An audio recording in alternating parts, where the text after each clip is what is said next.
All right. Hey, good evening. We'll call the Hayward, Iowa City Council to order on Wednesday, March the 11th, 2020 at 5:30 p.m. All present are council members and staff. So thanks, everyone, for being with us today. Thanks for your schedule. Start out with approval of the February 26, 2020 council meeting minutes. As usual, you've had those in your packet, council So members. moved. Been a motion by Travis. Is there a second? A second. Seconded by Jen. Questions, clarifications? All in favor then of the city council meeting minutes for February the 26th, say aye. Aye. Those opposed? That passes 5-0. Next is claims for payment. We'll start to my left tonight with Rob for questions. No questions. Jen, any questions? No questions. John? None, thank you. Okay, Travis? None, thanks. Tim, any questions? No, so moved. There's been a motion by Tim. Is there a second? I'll second it. Seconded by Rob. All in favor then of the March 11th, 2000 claims for payment, say aye. Aye. Those opposed? Hearing none, that passes 5-0. No one here for open business from the community, so move to the mayor's report. Our sympathy to the family of Dr. Larry Armstrong, who passed away last Friday, March the 6th. When he and Kathleen and their family made their home here in Hawarden, they were very active in our community and their church. Larry served on this Hawarden City Council for 10 years at that time. Our thoughts and our prayers are with his family at this time of his passing. We'd like to congratulate the West Sioux wrestlers and the boys basketball team on a successful season and competing at the state tournaments. Robert Kiyowski is quoted as saying, "The size of your success is measured by the strength of your desire, the size of your dream, and how you handle disappointment along the way." Our communities are very thankful and proud of your success, thankful for your dedication, and we give you our thanks for your sportsmanship and representing our communities with class and dignity. They've had great seasons. They've given us great entertainment. And some of them reached the peak and some didn't. So unfortunate, that's with sports. We'll move on then to staff reports. And Jacob, we're just about finishing up the budget. Do you have anything else tonight as the finance director? I do not. We've got the public hearing ready to go into the paper tomorrow morning, and we're ready to go for next meeting. Good, and thanks to you and all the staff for working on the budget again so hard this year. Travis, Department of Public Works. Knife River is the contractor that's going to do the Main Street overlay. They were in town last week and took a sample of the existing surface. They're anxious to get in here after the 1st of April. Still weather pending, so as we go through April, we'll try and keep everybody up to date on when that's going to happen and try and give as much notice as we can. Also, I talked with NIPCO, Northwest Iowa Power Cooperative, about our spring outage when we get ready to hook onto the new transmission line. And tentatively, they're looking at the week of April 27th. But until they finalize all their plans, it's still tentative. So once again, we'll keep everybody up to date and get as much notice as we can. Okay. Good. It looks like there's some equipment out there for that. Yeah, they're staging the material and getting ready to go. And thanks for finding those emails that I really did not send, and not that I wouldn't want to give our staff gift cards, but it's amazing how people can try to represent somebody else and tell Travis to buy gift cards for the staff, and I'm supposed to reimburse you. Right? Yeah, it's quite a story, yeah. It's quite a story, so be careful out there, right? That's a story. Did Knife River give us any indication about how long it'll take for that project on Central? They're still under the same time schedule. They thought a week. Okay. They'd be able to do both sides. All right, great, thank you. Mike? We're working with Catalyst Solutions to renew our IT contract, adding in the library and then increasing our coverage. There's been several municipals that have been hit with scams, virus, and ransomware, costing them thousands of dollars. So we're trying to, municipals are the new thing that they're going after now. So we're trying to be proactive on that. We've also added cyber insurance to to our policies, just in case we have a system breach. So. And then next meeting, Williams and Company will be here to present our FY19 audit. I think it's about the same time as last year. Okay. Great. Anything else? Okay, thank you very much. Larry Cope, Economic Development and Community Director. Just been busy with, of course, meetings with clients and also ongoing meetings on Northwest Iowa Development, our complete count committee for the census. We've got around 44 active projects that we're working on. In fact, just received a new revolving loan fund application today for a business. We're working also with Siouxland Habitat for Humanity. He was in yesterday, and we drove around some possible sites throughout Hawarden. So a couple key things I'd bring up would be just to remind everyone that Census 2020 starts tomorrow. Everyone should start receiving between March 12th and March 20th postcards in the mail. And as they get those postcards, they can actually go online and respond. They can also do it in phone and many other ways. We are working on a couple of weekends at the library where staff will be there to help individuals who may be having difficulty replying to the Census 2020. More information of that will be forthcoming, but we're now in what I call census season, and we will be hopefully getting a higher response rate this time than what we did in 2010. And as we mentioned at the last meeting, that's so important for what we receive out of the census.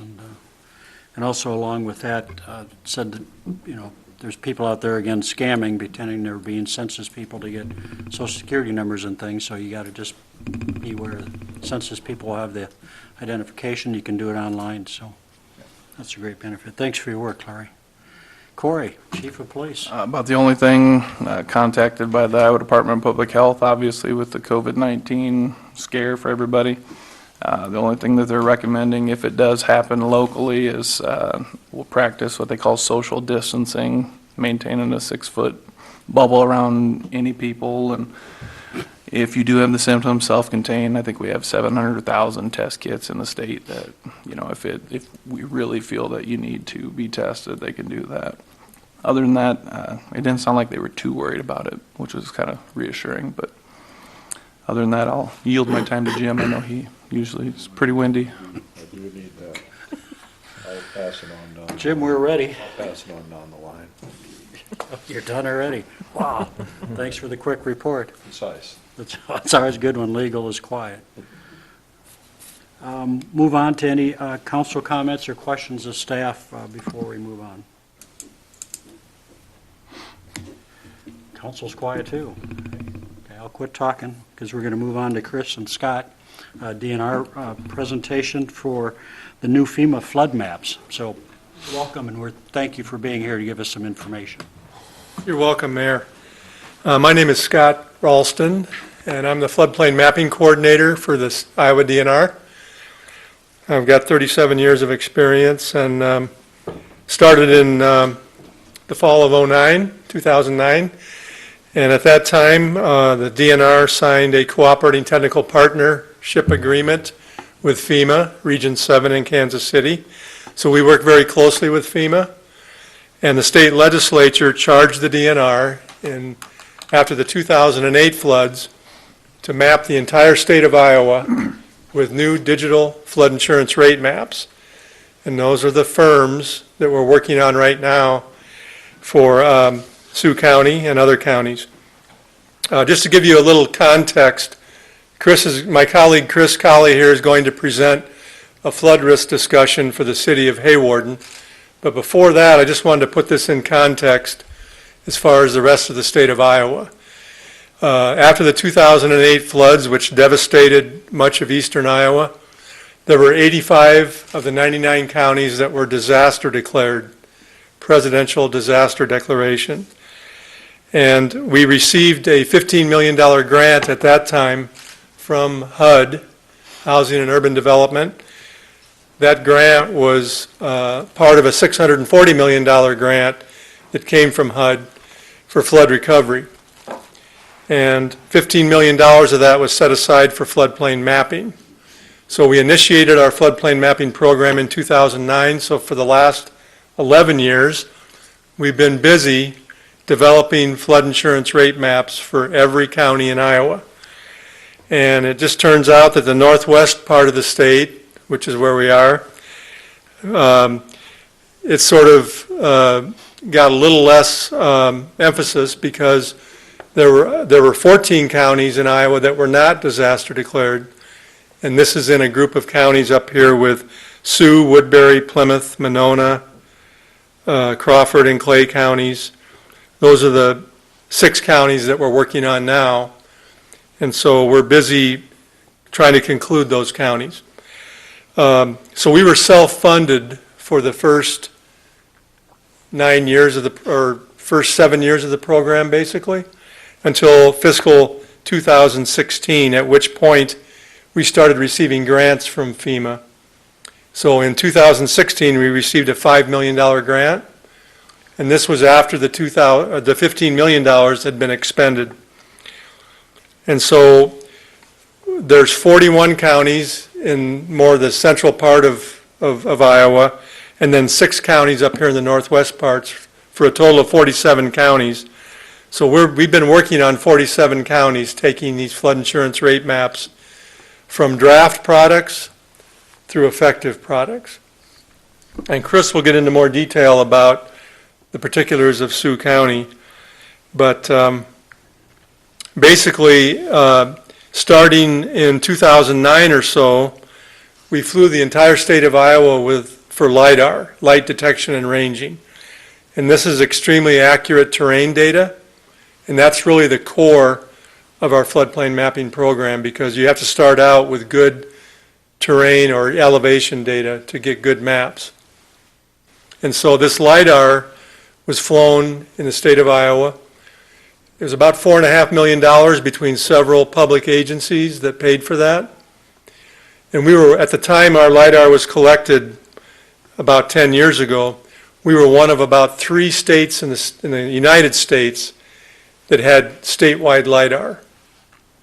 And again, light detection and ranging, basically an airplane flies over at 10,000 foot altitude, sends down hundreds of thousands of beams of light per second to the ground, and those light beams bounce off and they're very accurately measured. So we end up with elevation data that's good to plus or minus 8 inches of elevation.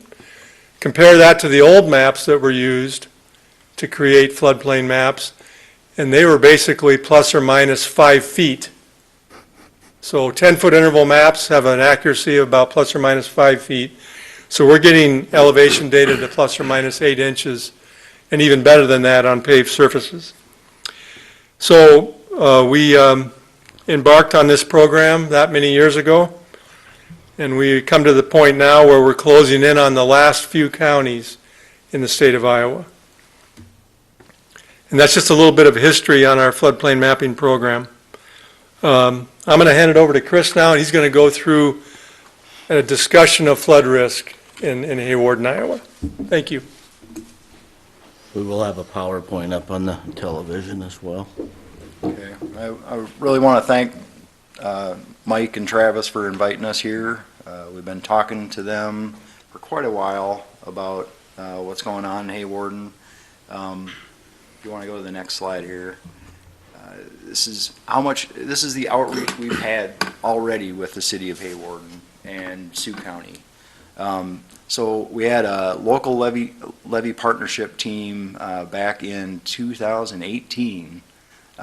Who was the person that was here that is no longer here? Tom Kane. Tom Kane. So he was here when we started having outreach, and that was in regards to the Dry Creek levy.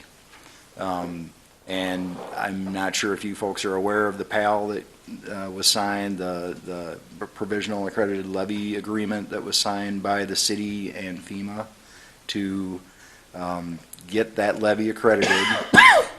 It would only be the right side, not the left side, and I'll get into that a little bit more. But that process started then, and with that we were able to show areas protected by levy with your mapping. We had a follow-up meeting to show the results in April of 2019. And then we had the Sioux County Draft Flood Hazard Product meeting in Orange City last February.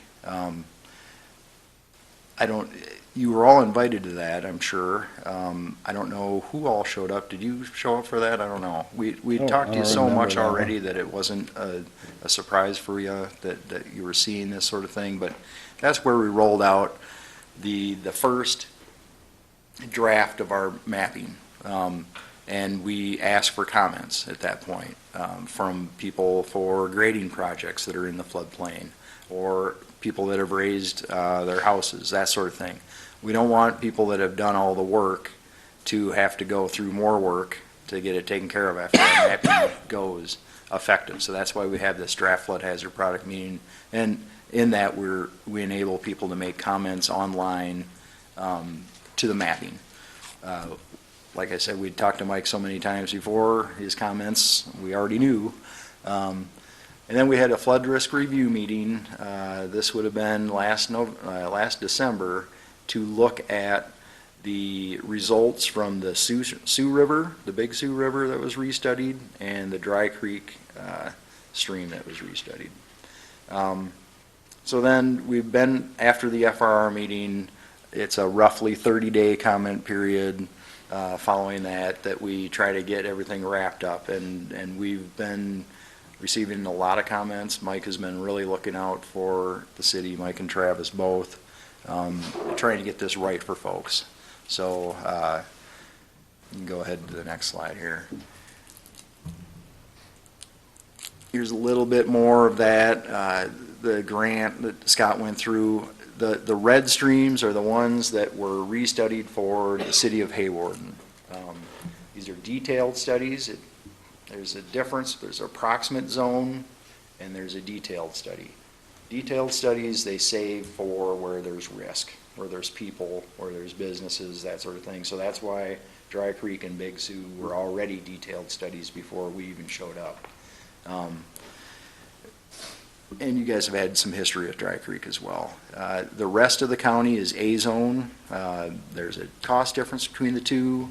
The A-zone, it costs about $500 per linear mile of modeling, and AE costs about $5,000. So we couldn't do AE for the whole state. Otherwise, we put the DNR out of business. So, and some people wouldn't mind that, I know. We also, Rock River and Rock Valley, they had, after the 2014 floods, asked the Flood Center to do a study for them to see what their risk actually was, because your maps are old in this county. And so they asked for that. We took that study that the Flood Center did and worked with them, and they weren't really happy with the results of that study, but it was a new study, and it was really good data. They had done some improvements since that study was done, and they put some money into the study to get it right. So they fixed that study, and really it helped their business park more than anything. It didn't change a whole lot of anything but around their business park, which, you know, that's a big thing for them and any city. So that's the history of what's going on here. You can go ahead to the next one. And speaking of history, I know you can't read this. This is from your paper from, it didn't even have a date on it, but it's all about Dry Creek and how Dry Creek is really misnamed because it's not been dry a few times and it's caused a lot of trouble. I was interested in this article. It says that there wasn't a stream there, but the old timers say that the stream came about because the ruts from wagons coming into market to sell their goods, and that was the way they went through town, and that wore down and then the erosion started, and then there's why Dry Creek runs through your town. That's what this article says. I don't know if that's true, but I thought that was pretty interesting. And I'm sure you guys have all read all this stuff, but there's some good stories here about, you know, waking up in the middle of the night, which is when flooding usually is going and raging. You know, everybody else is asleep, and the emergency managers and folks like that know that it's always 2 o'clock in the morning and stuff happens. And then people wake up, and the flooding wasn't that bad because the waters have all receded and, you know, that sort of thing. So you can go ahead here. Just a little bit of history of Hawarden here. I just show a couple pictures on how it's developed. I want to draw your attention more to the industrial park area, just because even before Dry Creek was rerouted, there was really nothing developed in that industrial park area, probably because of the Big Sioux River backwater sort of thing, so left alone. And as we go through here, you can go to the next.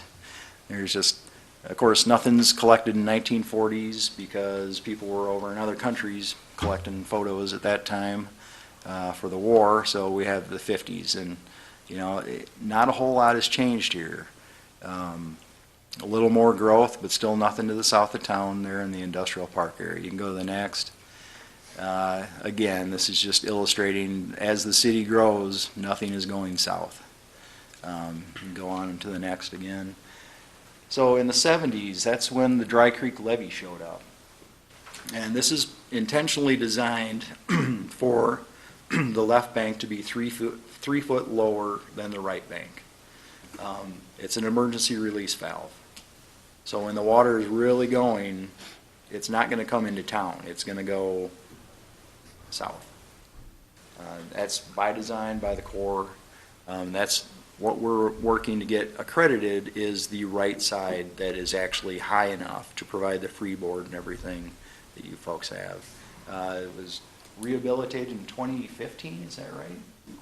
Yes, there was a rehabilitation project with the steel pilings and rock. And took out some sediment and Yep. that sort of thing. I was Yep. looking at that study a little bit.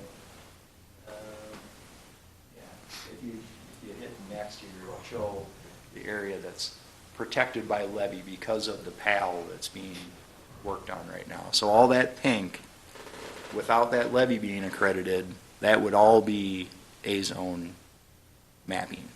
So that's the protection that this levee is providing you, and obviously it's a good thing it's there. You can go on to the next slide. So I don't want to get into the weeds too much on this, but it's worth talking about what FEMA considers a levee. Because what we consider a levee, or you consider a levee, I don't consider it anymore, might not be what FEMA does. FEMA wants compaction done, it needs geotechnical integrity, it needs all sorts of tests. I mean, talk to Mike, all the little things that need to be looked at and confirmed. It's not getting in your tractor and moving a pile of dirt. That is not a levee, and there's been considerable back and forth about that over the last, since we started this project. It really held us up in the southwest part of the state, because they have a lot of levees down there. They have a lot of berms down there. Originally, the guidance from FEMA was it's got to be an accredited levee to provide protection, otherwise we ignore it. Well, people went ballistic because they have all sorts of protections around that are keeping the floodwaters away. So, and we went through this with Mike and Travis when we first started coming here. There were some guidance developed. It's called LAMP, the Levy Analysis and Mapping Procedure. I'm sorry, it's FEMA, so there's an acronym for everything. But that gave us guidance on how to deal with stuff that wasn't accredited. And so that moved us forward in that regard. So there's different ways you can look at it, and I'm not going to get into all those. If you really want to know after this, you can call me. My information's at the end of here, or email me. You can go ahead to the next here. So this is just more of, the differentiation between accredited and non-accredited. Accredited, it has to meet all this 44 CFR 6510 requirements. The non-accredited obviously doesn't meet those, but there's other things that you can do to look at them that way. A freeboard is the main thing that we're looking for, and freeboard is the difference between when the water's at its highest and the top of the levee. You need 3 foot difference between that high crest and the top of the levee. You can go ahead and go here. Here's more. more levies. You could talk for hours about levies here, so I'm not going to. But here's the other requirements that need to be in the certification package: the freeboard, the closures, embankment. You have to have internal drainage requirements met, all sorts of other stuff. I mean, there's operation and maintenance plans. There's all sorts of things that you have to do this. So that's what Mike's been getting together for that right side, right bank of the Dry Creek levee. And you can go ahead to the next, and that just shows, this is a slide we presented when we came, showing where freeboard was met and where it wasn't. And obviously, it is met on the right side, and on the left side, it's not. The red is not met. And down towards the end, it starts to meet it, but once the water's out on that left side, the water's out. So you can go ahead to the next. So this is, I've been looking at so many pictures of Hawarden over the last couple months, trying to figure out how we're going to talk about this and deal with this. And I found this 80s photo. This is 1984.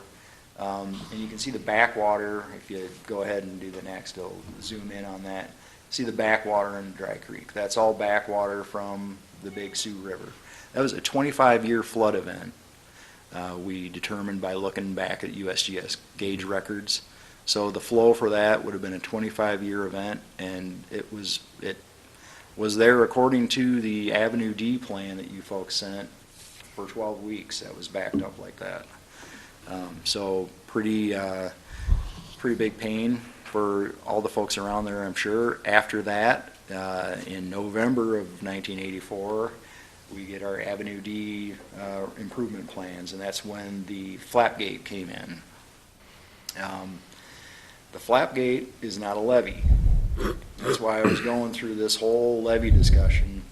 FEMA will not recognize a flap gate as providing flood protection. It is not a permanent structure. All sorts of other things about it that make it not something that can be accredited for providing protection. So that's unfortunate because, you know, and I've had many discussions with our FEMA Region 7 guy, and he's not happy about this either, because the community's done what was needed to be done to protect. And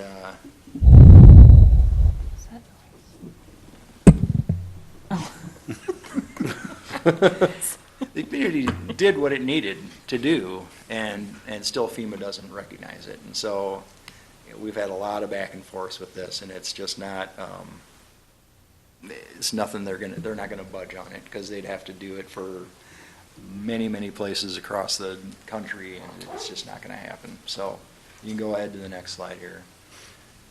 So here we have wonderful Hawarden in 2019. There's been some changes. There's some development on the south side, and of course, all the development that's happened in the city as well. Some work's been done on the Dry Creek area, it looks like, to try and, not sure what all the grading was and everything that happened back in the 90s. Put a culvert in and filled in a lot of it. Yeah. So if you go to the next slide, this shows our current effective firm, 1981 firm. So it's almost 40 years old. On that firm, 1981, it would have been about 10 years after you folks had the levee put in. Dry Creek levee, both sides are showing protection, and it's mapped as providing protection, and you only have the orange areas there are the 500 year, the blues the 100. So you only have some 500 year along the levee there, and everything else is contained in the water. It's not how it is anymore. You can also see there's that 500 year, that orange stretch that's going through the old Dry Creek bed, and then into some blue. The blue is existing A-zone, and then it empties into the Big Sioux River. So that has changed as far as how that levee is treated. There is no protected by levee on this map at all, because the protected by levee didn't exist when they made this map. 40 years ago. And a little quote there, report by the Congressional Budget Office found that half of the 156 counties with the biggest flood risk, these flood maps that were more than 5 years old. 42 had maps that were over 10 years old. Yours is 40 years old. So are you at risk just because your map's old? You're not at risk because your map's old necessarily, but you don't know your risk because your map's old. Because look at what's happened on the Big Sioux in the last 40 years as far as flows go, and the record there goes. You've had some big flows in the last 40 years compared to the record before that. So that's considered in this analysis, and we'll get into that a little bit later here. You can go ahead to the next. So these are the extents of the new analysis that was done by our contractor Atkins. What's not light blue is what was studied. So we did that big chunk of the Big Sioux, and we did the Dry Creek area for analysis. And this shows the pinks that protected by levee in the middle, and the blue down there where Dry Creek empties into the Big Sioux. That is there now, and it's bigger than it was. You can go ahead to the next. So the restudy here, we just want to make sure you understand with this, the work that Mike and Travis have been doing. I guess it's probably mainly Mike, and getting this thing provisionally accredited and then accredited. It's going to be really important because all that pink without that work would be in a floodplain, 100-year floodplain. And 100-year floodplain means mandatory flood insurance. That's the bad part about this job, and I'm not an insurance salesman, and that's the last thing I want to do is make people get insurance. But I am a risk awareness communicator. So we're here communicating the risk. But I just wanted to make sure that you knew the importance of that work that was being done. And there is flow that breaks out to the south. But none of the current buildings in the Hawarden Industrial Park are in the SFHA because Mike provided and Travis provided all the grading plans for the work that's gone on there, and everything was elevated to an area or to an elevation that could have it removed.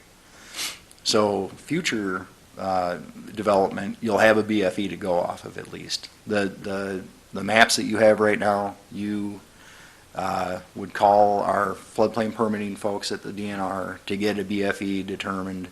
And you're still probably going to have to do that because it's along the Big Sioux River. After a certain drainage area threshold, you have to apply for a permit through the DNR.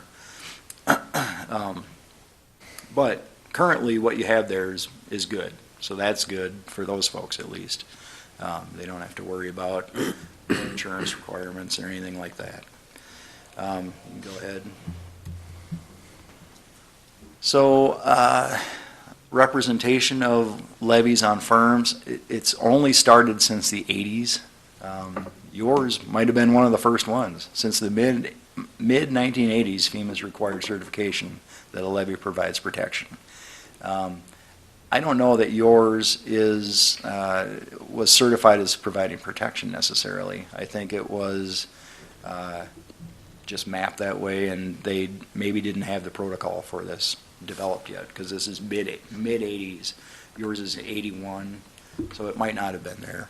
But it is something that's been going on since the mid-80s. It's not a brand new thing that we're just springing on people. You can go ahead and go forward here. So, draft. It's getting less and less draft now.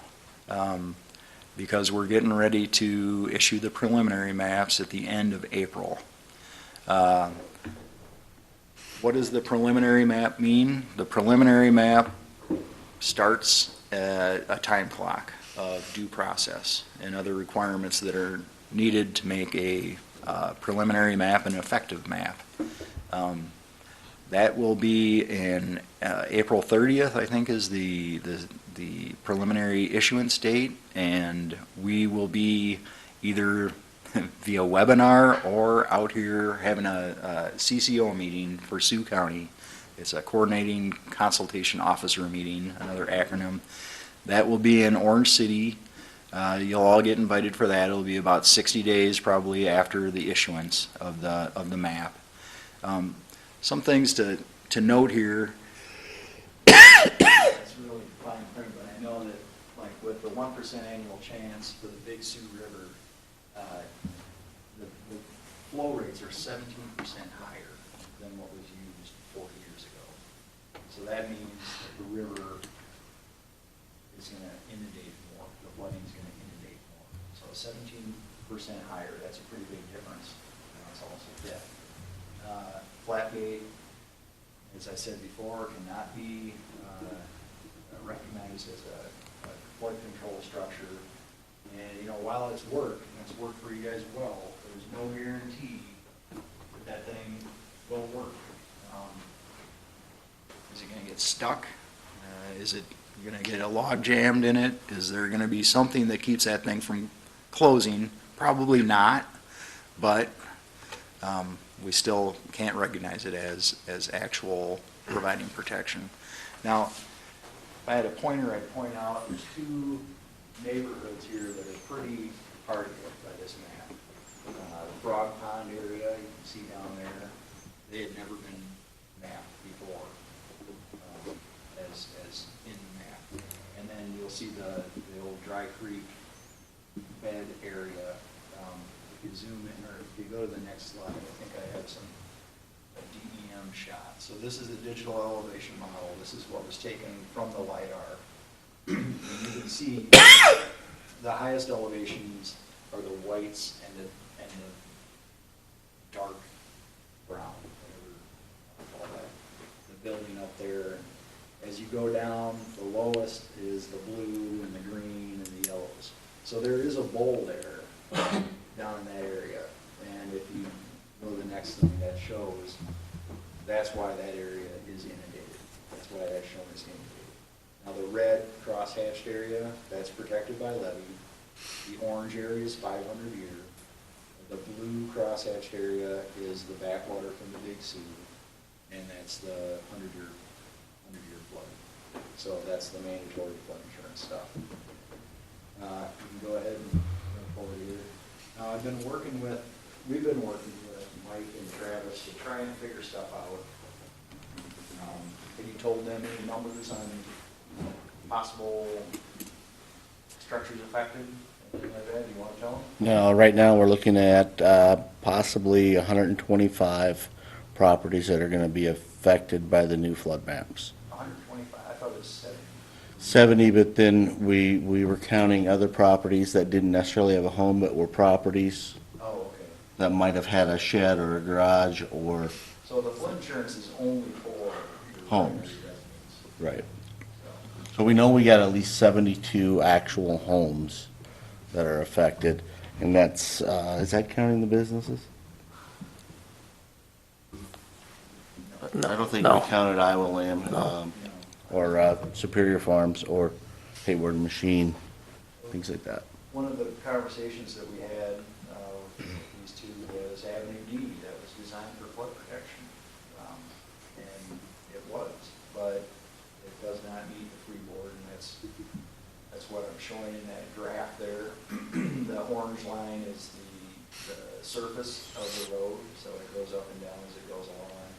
The blue line is the DFE, or the flood, and the red line is the freeboard that needs to be met. So you can see most Avenue is under the freeboard.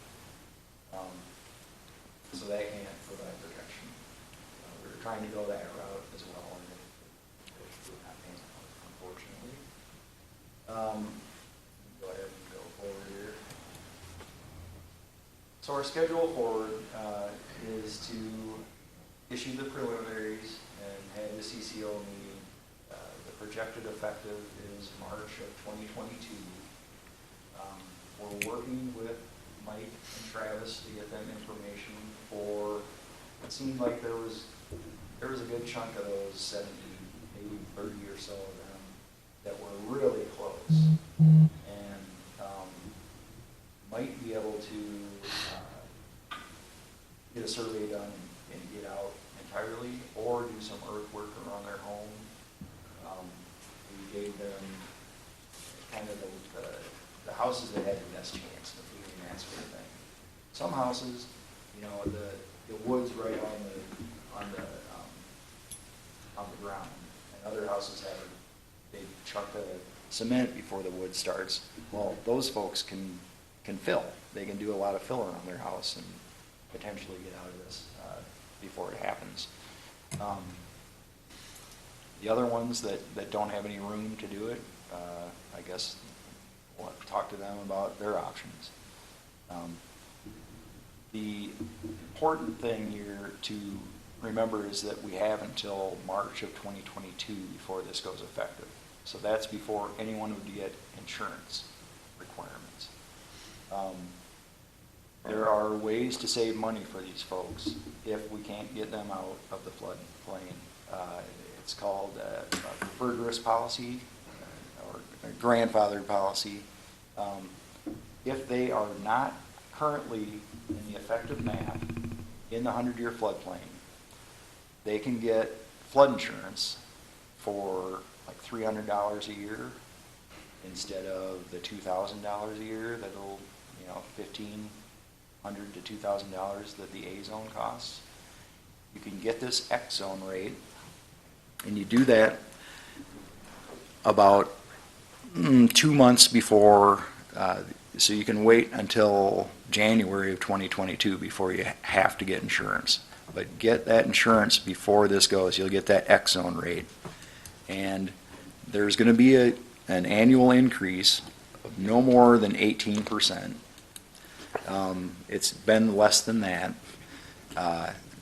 But if you get the X zone rate, it'll start you at that $300. And the highest the X zone rate goes is $1,000. So over the next 8 to 9 years, is what I'm told by the FEMA insurance folks, it'll go from that 300 to the 1,000. So it gives you 8 to 9 years to adjust for that.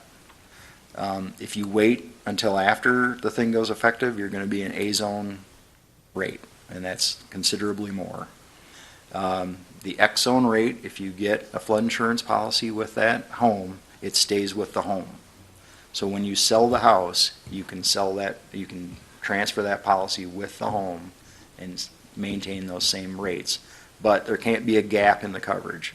If the coverage is dropped over, you're in the A zone when that gets picked up again. So that's good information.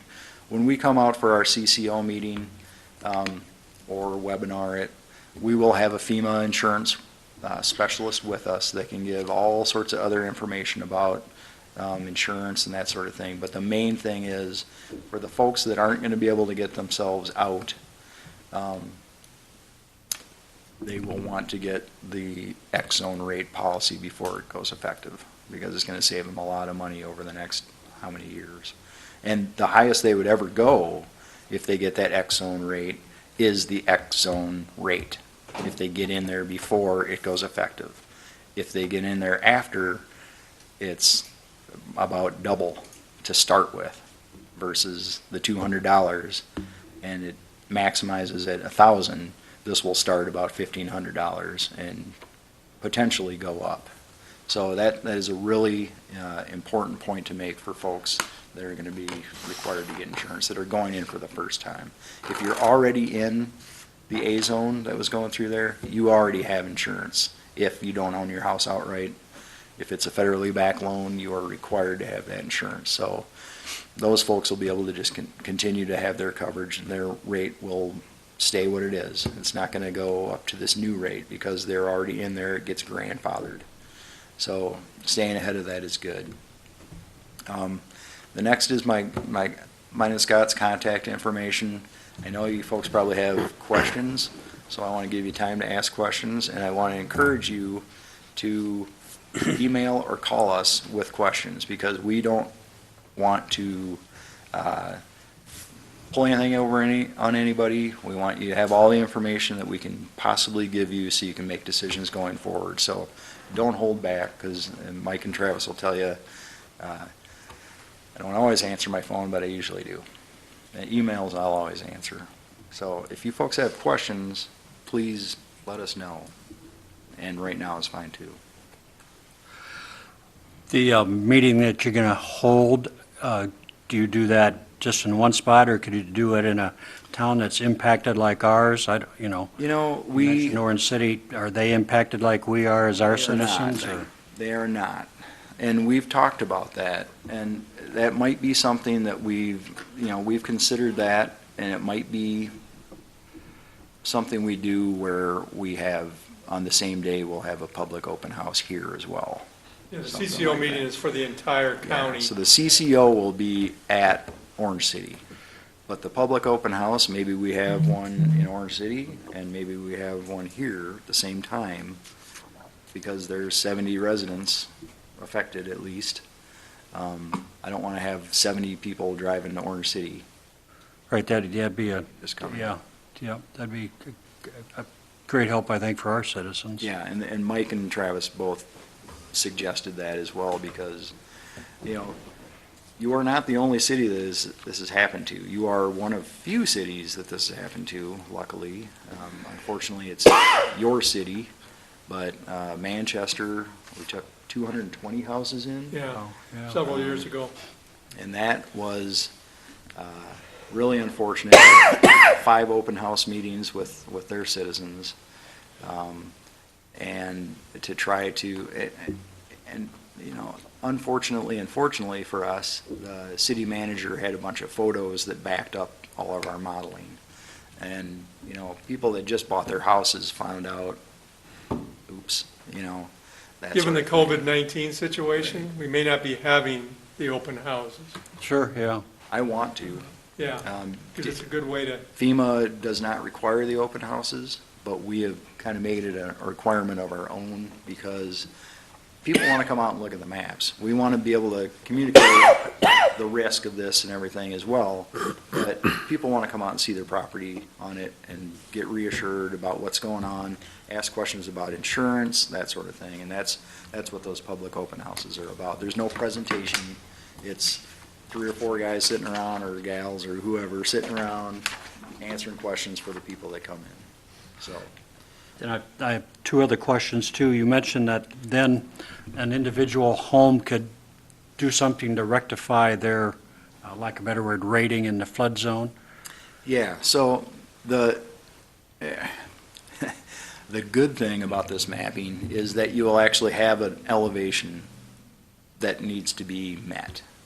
So if someone wanted to elevate their home, they would know what they needed to do. If someone wanted to put fill around their home, if someone wants to build something new, you know what to build to, instead of getting dinged by insurance after you build it. And then how does that get certified Taken care of, to right? you folks? letter So- of map amendment. Right. So there's a couple different ways to do the letters of map amendment. Another FEMA acronym, LOMA. It requires a surveyor come out, and a licensed surveyor or engineer come out and certify the elevations that are taken for the lowest adjacent grade. So they'll go around the house, find the lowest spot, take that, and that'll be your lowest adjacent grade shot. If it's a new house, the basement can't be below that. If it's an existing house, they will look at the dirt up beside the house and not even look at the basement. And compare that elevation to the base flood elevation for the Yeah. flood. So we've talked to Mike and Travis and had some thoughts about getting some survey done. You folks were talking about that possibly for some of the houses that are right in that area, of something that can be done. At least you'd know what kind of fill needs to be applied to do that. You'd already have the elevations. That's the cost, really, of doing the LOMA. There's 2 different ways. You can do a group LOMA of many different lots, or you can do an individual LOMA. and that's individual homeowners do that, but the cost is the surveyor. It doesn't cost anything to file a LOMA or an MT2 or MT1 form. And typically, that survey is anywhere from $1,000 to $1,500. It depends on how far the surveyor needs to go to get a benchmark. Right, and that's why we're, if you do a group survey more than one. Split that cost. You're gonna have some cost savings there, so. Might be something we could look at as a community for our citizens Yeah. that are impacted. Mhm. And my last question in regards to the levy, obviously that's our cost to get it certified, or what's the range of, and who does that? Obviously the staff probably know, but So just that, hire levy certification people, and they send us a statement, and that's what we pay. well, you folks. You're working with somebody, right? Yeah, DGR, right? Correct. DGR and then a company out of North Dakota. And they know what they need to do for the levy certification package, the CRF 4510, 4410. Yeah, the first hurdle with certifying the levy or accrediting the levy was the freeboard. We're good there on the right side. So the next step is up to the engineers. I suppose is their quarter. Yeah, and we're waiting for a solid cost estimate on what it's going to cost. In talking to them, the closest they could give us is anywhere from 50 to 100,000 to certify the one bank on the levy. So in past years, the Corps has always inspected our levy. That doesn't, That doesn't change. It nobody doesn't. talks to each other with that? Nope. That's not a I- cross. Are there existing borings geotechnically for the soil? There's no existing, just our as-built. Okay. But now you'll I have. gave them all the information Next that we time. have. Right. So, by them signing the PAL, by the city signing the PAL, it basically buys you time to get all the paperwork in order and everything. So you're not under the clock right now so much as, I think they give you, 2 years, 3 years to get it certified, something like that? Yeah, they gave us, I think, 2 years, and then they said there's actually a couple extra years in there before new maps come out, and Right. So so, right now, with the maps coming out in April, there'll be a note on the flood insurance rate maps stating that there's a PAL in effect, Okay. a provisionally accredited levy. And that's why it's showing the protected area, right. So that was, a great decision by these folks to go ahead with that. And it's pricey, it is pricey, but, that's your whole town. The alternative is. Yeah, your old town is is in a worse, floodplain, yeah. right? So, And likewise individually, as you said, March 2022, so we've Yes. got time to work with our Yeah. citizens and staff to, that's one thing about these is they are slow. That's how long it takes to go through all the mandated requirements of appeals and Right. appeal resolution. There's a 6-month compliance period built into that 2-year timeframe. Yeah, so the last 6 months are spent getting your codes up to date, and the floodplain permitting folks help you do that. So and we'll get into that at the CCO meeting, but they're the folks that'll help you get all your stuff in line and straightened out and make sure all the language is correct. So you're not on your own to do that. So just reach out, and if you can't find them, call me because I know where they live. When you guys are saying that it's mandatory, is that mandatory if you're going to have a mortgage on the property? Correct. A federally backed mortgage. So if you own your house outright, you don't have to have flood insurance. Correct. Commercial's a different, If you're in a Zone A, it is required. but it's rated differently Yes. than homes. So I think that with the business, you have to go through a different risk assessment. You have to get a hold of an insurance agent, and Yeah, they can. for your rates and that sort of thing. So businesses and houses. But a good thing to remember is 26% of all claims that are filed with FEMA are people that are in the X zone, outside the A zone. Because, people will go to great lengths to get out of that A zone, but you're still at risk, even though the risk is less. But as Chris has said, the cost for a X zone policy is $300 or $400 a year, and that's an order of magnitude less than an A zone, which is about $2,000 roughly a year. So, this was not great information to deliver, I'll tell you that. Had a couple hard conversations with a couple different cities, and it doesn't get any easier, but we are finding a path forward on how to take care of some of the folks at least. And I just encourage you to keep reaching out with questions and as we go along, because there's so many different layers to floodplain mapping, I get confused on a daily basis as well. So, does anyone have any other questions? What if you don't get it? I mean, even if you've got a mortgage, if you don't talk to your bank, I mean, or let's say it's out. If you don't, You'll get it. they'll send a letter because they'll look through their portfolio and they'll look at the list of properties that need flood insurance and they'll send you a letter. And if you'd say, no, thank you, they'll force place the policy. Yeah, and then it's not going to be as cheap. I'm sure in the next weeks and months and so forth, we'll have many more agenda items in regards to all of this. Yeah, And we're here to answer any questions that you have within our ability to do so. yeah, absolutely. Reach out, I just encourage that. Some people don't, and they go along with the wrong assumption, and then they get disappointed. So, I don't Is there any wanna- program for the people who can't afford it? I mean, if you've already bought a house and suddenly you're telling them they gotta have this insurance. Unfortunately, I don't know of anything. We've had situations where people on fixed income are faced with a real dilemma. Right, You know, Lose their house. right. Yeah. Or to get a reverse There's mortgage. no program to help them at all. They just Correct. No. tell them, sorry, and It's a systemic problem across the country. And it's, Flood. you know, FEMA's way to discourage development in the floodplain, and it doesn't make it any easier for those folks, but they're trying to make it so that, you know, more development doesn't happen in these areas, and it doesn't make it any easier, believe me. Anything else from staff or council?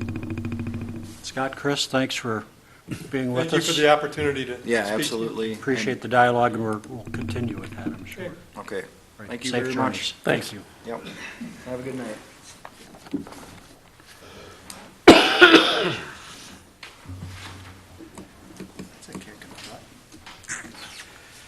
yeah, terrible. I mean, something change, something like that. Agenda item number 4, this would be the second reading of ordinance 720. As you know, this is recommended by the Planning and Zoning Board in regards to the old Sioux Motel property zoning to change to a B1. We've had the first reading. This would be the second and the final reading. If this passes, would be next meeting. Is there a motion for the second reading of ordinance 720? So move. Moved by John. Is there a second? I'll second. Seconded by Jen. Roll call vote, please, for second reading of ordinance 720. Clucky, Aye. Olson, Aye. Feldhacker, Aye. Bergsma, Aye. Kurth. On a 5-0 roll call vote, second reading of ordinance 720 passes. Quite often when local groups wish to get funding from foundations, we act as their fiscal sponsor. Agenda item number 5 would be the city being the fiscal sponsor for a Parks and Recs Committee application for the Sioux County Foundation grant request. This is, they want to continue the trail around, or lighting the trail around the cemetery from 16th Street down to Avenue L. They've done an amazing job of raising money so far. If they receive this grant, this will finish out that project. So we would just be the fiscal sponsor. Is there a motion for that? So moved. Motion by Tim, is there a second? I'll second. Seconded by Jen. All in favor of that motion, say aye. Aye. Those opposed? That passes 5-0. Number 6 agenda item is a fiscal sponsor for the Downtown Improvement Committee for the Hayward Community Foundation. Give us some background with that, please. This was, both of these committees were formed from our visioning. They both remain very active. The Downtown Improvement Committee is looking at banners for the light poles downtown, Welcome to Hawarden banners, and that's what this grant application is for. Is there a motion for that fiscal sponsorship? So moved. Moved by Tim, seconded by John. All in favor of that motion, say aye. Aye. Those opposed? We wish them good luck. That passes. Agenda item number 7, this is a public hearing in the proposed plans and specifications for the permeable pavers project and work therein for the parking lot here at the community center. Kind of a new way of saying we're going to Going to repave the parking lot. repave the parking lot and give the bids. Yes. So at this point, I will open the public hearing.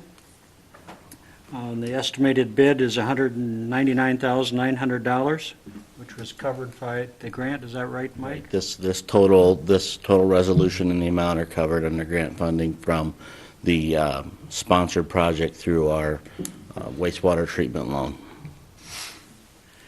Does anyone wish to make comment during the public hearing? Has anyone sent comments to the city offices in None. regard to this project? Nope. I'll then close the public hearing, which then moves to the resolution 2020-14 for approving the specifications and drawings and so forth. So moved. Motion by Travis, is there a second? Seconded by Tim. Roll call vote, please, for resolution 2020-14. Olson. Aye. Feldhacker. Aye. Kurth. Aye. Clucky. Aye. Bergsma. Aye. On a 5-0 roll call vote, resolution 2020-14 passes. Agenda item number 8 would be a public hearing on the proposed plans and specifications for furnishing the electrical materials for the South Circuit conversion and work thereof. I will open the public hearing. Within your packets, Mike has given us kind of an estimation. Could you give us kind of a package project with that, please? We bid out just the materials for putting all the south end of town underground, as we have talked about before. The engineer's estimate was $360,000, totaling up all the bids, it comes to about $308,000. So it was a nice savings to see. What they do is they bid out different portions of the electrical project and then take the low bids from each one. That's why you'll see a different bidder for one of the items. A little bit different than sometimes they do it as a... Sometimes they do the whole project. This one, they were able to pick and choose different sections. And we've done this through the other electrical projects as well. We buy most of the equipment and power cable up front. We can store it, gives us a cheaper price. So, Anyone wish to make any comment during the public hearing? Again, have we received anything at the city in regards to that? Nothing. Okay. I'll close the public hearing for that. Moves us to resolution 2020-15. So move. Moved by Rob. Is there a second? Second. Seconded by John. Roll call vote, please, for resolution 2020-15. Bergsma. Aye. Clucky. Aye. Olson. Aye. Kurth. Aye. Feldhacker. Aye. On a 5-0 roll call vote, resolution 2020-15 passes. And it's great to have these on the agenda because we have a lot of things going on. That's a great thing for our community. Agenda item number 9 would be a resolution 2020-16, again, setting the hearing and publication for that, for the utility crossing project for the city of Hawarden. Can you give us some background with that, please? we have a force main sewer that's attached to the bridge on Highway 12 by line and implement. And this would be a project to bore that line under the dry creek and connect it to the existing manhole on the north side, and then the south side it would connect to the existing pump at the lift station. Okay. Because this project came up probably 5 years ago, they're gonna do an overlay on that bridge next summer. So it's kind of crunch time to get the project done and get our utilities off the bridge. Pretty much DOT mandated then. DOT would really like that, yes. Okay, we'll try to So keep them moved. happy. Second. Been a motion by Travis, seconded by Tim for Resolution 2020-16. Roll call vote, please, for that resolution. Olson, Aye. Clucky, Aye. Feldhecker, Aye. Bergsma, Aye. Kurth. All right. On a 5-0 roll call vote, Resolution 2020-16 passes. Agenda item number 10, building permit for Jeff's Repair at the corner of 10th and Central, area that was impacted by the fire last year. He has put forth a building plan. Can you give us some background with that, please? Well, we've talked about possibly buying and make a resolution to buy the lot instead of giving him the building permit. We've had some discussions about purchasing it. We'd like to maybe make a resolution tonight, or however you do it, to make a resolution next meeting, or Direction on Yeah. which way we want to go, if there's council support. And the offer he's recently put out is, 75,000. okay. And Tim, your idea was to put 25. since we're selling City Hall, we'll have 25,000, and then maybe the council can come up and say, let's buy the place and not have a demolition area there. I have had a Spruce it up a lot.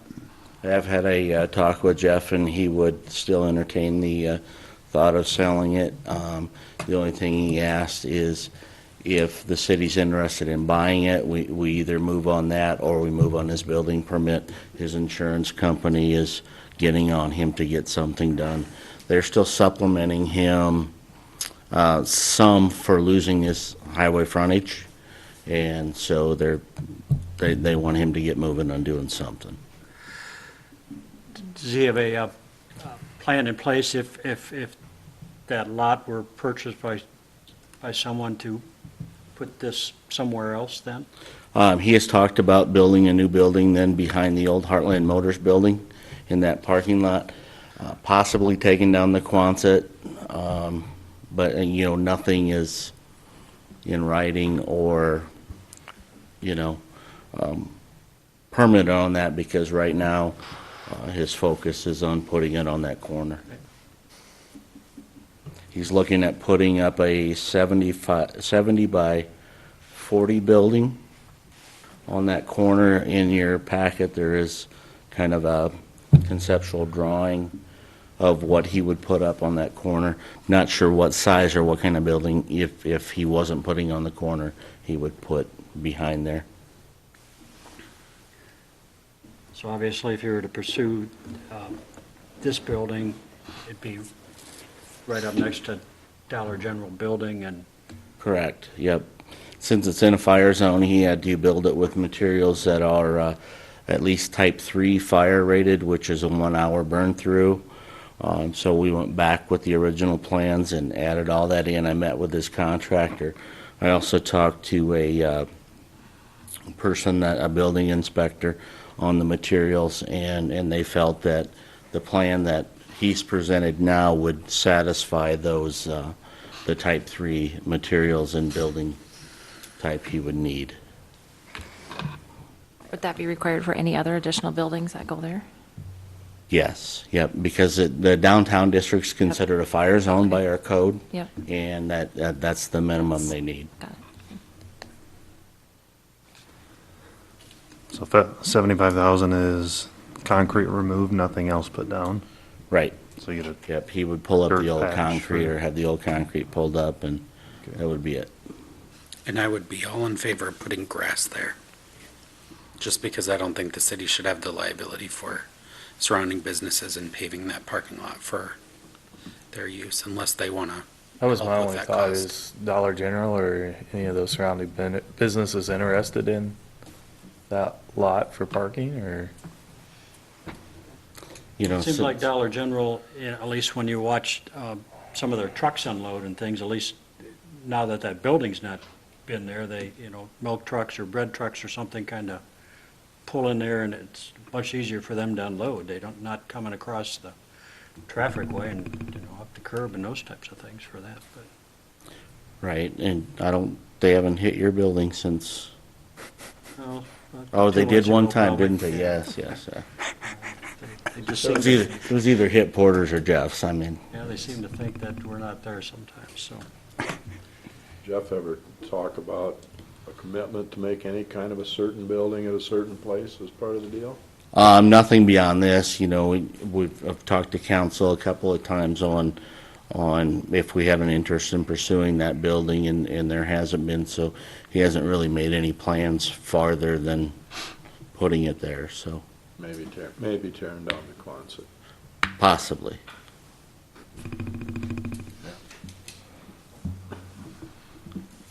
I would be interested in purchasing it at that. Yep. Anybody else? Also, Still torn. Tim, I I guess- liked your, I'm Go sorry. ahead. I liked your, I mean, the idea of setting that, we're getting that money from the sale of the city hall to kind of help offset that. It's a good way to think of that, and again, I'm so torn.